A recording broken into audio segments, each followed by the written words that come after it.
Hello everyone, let's get started the current affairs discussion for the day 3rd August. First up, question number 1. The provisions of anti-defection law is mentioned in which schedule of Indian Constitution? The given options for 10th schedule, 9th schedule, 11th schedule and 12th schedule. If you see why this was in news, the anti-defection law was in news because in Telangana, 10 BRS MLAs defected to Indian National Congress Party, and the BRS political party has approached the presiding officer of Telangana State Legislative Assembly, basically Speaker of State Legislative Assembly, and filed a disqualification petition for these 10 BRS MLAs, but the speaker did not act upon such disqualification petition, and the Supreme Court intervened 2 days ago. Supreme Court intervened and given 3 months duration for the speaker of Telangana Legislative Assembly to act upon such disqualification petitions. Therefore, this anti-defection law is in news. If you see in the constitutional provisions of this anti-defection law, the original constitution, which was enacted on 26 January 1950, we have preamble, and we have 395 articles, and we have 22 parts, and we have 8 schedules. So this anti-defection law was not the part of original constitution. So 8 schedules. Currently we have 12 schedules. And the 9th schedule was added through First Constitutional Amendment Act 1951, and the 10th schedule added to 52nd Constitutional Amendment Act 1985, and 11th schedule added via 73rd Constitutional Amendment Act 1992, and the 12th schedule added via 74th Constitutional Amendment Act 1992. So basically 9th schedule related to land reforms acts which were placed in 9th schedule is immune from judicial review before 24th April 1973, and whatever the laws that were placed in 9th schedule after 1973, they are subjected to judicial review. And 10th schedule talks about anti-defection law. Anti-defection law basically means what? If any elected member,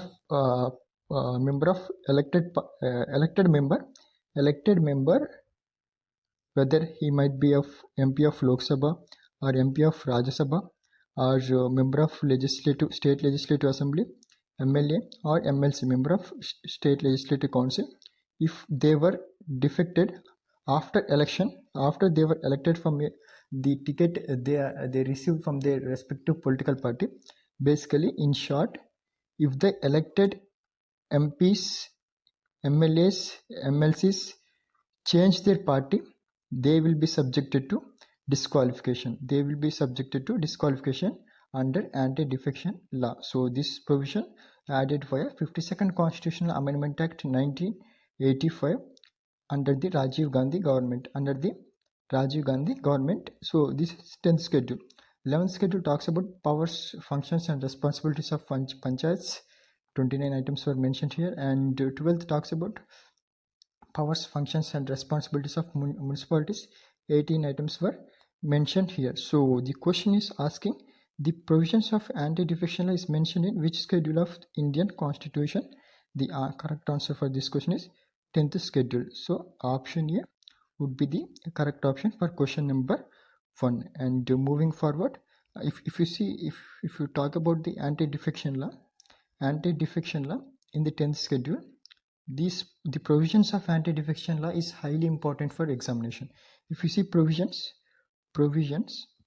of anti-defection law, first provision talks about if any member of parliament or member of legislature, if any member elected, if he voluntarily gives up resignation to political party, then he was subjected to disqualification under ADL, under ADL. If the member submits voluntary resignation, then subjected to anti-defection law, he will be disqualified. And if the member goes against the whip, whip is certain direction given by the political party. If he disobey the whip, then he might be subjected to disqualification. And if this whip is not condoned by the political party for 15 days, then he also subjected to disqualification, he or she also subjected to disqualification under ADL. And if independent member joins any political party after he get elected, then also he is subjected to disqualification under ADL. And fifth provision is, if nominated member joins any political party after 6 months, then he also subjected to disqualification. So remember, voluntary resignation, against whip, and if that whip not obeying the party guidelines for 15 days, if the party is not condone the person who who basically does not obey the party order or goes against the party order or guidelines, and if the party doesn't condone him or her for 15 days, then they will also subjected to anti-defection law. And the independent members joining political party subjected to anti-defection law. And no nominated member, if any nominated member joins after 6 months, he also disqualified. These were the disqualification provisions mentioned under anti-defection law. And if you see the exceptions in this anti-defection law, if you talk about exceptions, the exceptions were for presiding officer. For Lok Sabha is the speaker, and for Rajya Sabha it is the chairman. For Legislative Assembly it is the speaker, and for Legislative Council it is the chairman. If presiding officer after getting elected for the post of speaker or chairman, he can resign from his political party, but this does not comes under the defection, and then he did not qualify, and then he did not or she did not disqualified under anti-defection law. And exception number 2, if two-thirds members of political party joins another party, then also they will not subjected to disqualification. So these 2 were the exceptions, and those 5 were the provisions, and 2 were the exceptions. And the main loophole in this law is deciding authority were provided to presiding officer. What happens usually here? The presiding officer is obviously elected amongst the ruling party. Basically, the presiding officer elected among the elected members of Legislative Assembly or Council or Lok Sabha. So, but most of the times he is from ruling party. So basically, he is from ruling party. So there will be party biasness is there, and also there might be chances of him or her being the delaying the process, because there is no time mentioned for the presiding officer to act upon such disqualification petitions. So these 2 are the loopholes in this anti-defection law. So the question is asking ADL mentioned in 10th schedule. Therefore option A would be the correct option for question number 1. And moving forward, question number 2, who took over as the new director of Vikram Sarabhai Space Center? This Vikram Sarabhai Space Center was formed in the year 1963. And Vikram Sarabhai, he is widely regarded as father of India's space program. So Vikram Sarabhai Space Center established in 1963, and this headquarters is located in Thiruvananthapuram, Kerala. And the previous director of this Vikram Sarabhai Space Center is S. Unnikrishnan Nair, and he was replaced by A. Rajarajan.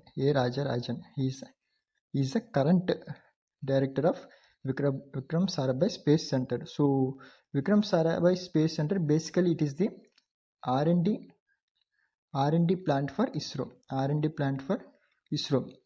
What this center basically do? It will design, develop, and develop and test the launch vehicles like PSLV and GSLV. So this is a research.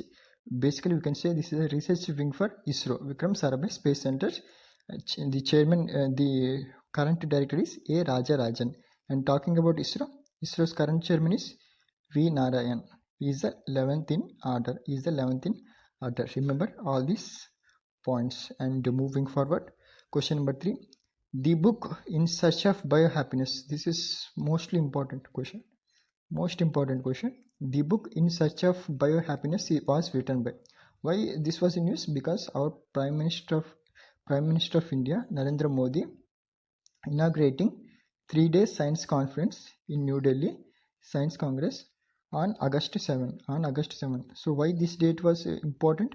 Because on this day, 100th birth centenary is celebrated by we are celebrating 100th birth centenary for M.S. Swaminathan. He is known for father of Green Revolution in India. And he wrote the book In Search of Biohappiness, and this book is going to release the reprint version of this book by our Honorable Prime Minister of India, Narendra Modi. So, In Search of Biohappiness book written by whom? Written by M.S. Swaminathan. Therefore, option C, correct option for question number 3. Moving forward, question number 4. A GI tagged geographical indication tag for Pokali rice variety is found mainly in. Remember, Pokali rice variety found in Kerala. Therefore, option B, correct option for question number 4. And moving forward, question number 5. Which country is the largest producer of copper in the world? The largest producer of copper in the world is Chile. And the largest mine in the world is also present in Chile, which is Escondida mines. If you talk about in India, Madhya Pradesh accounts for largest production of copper.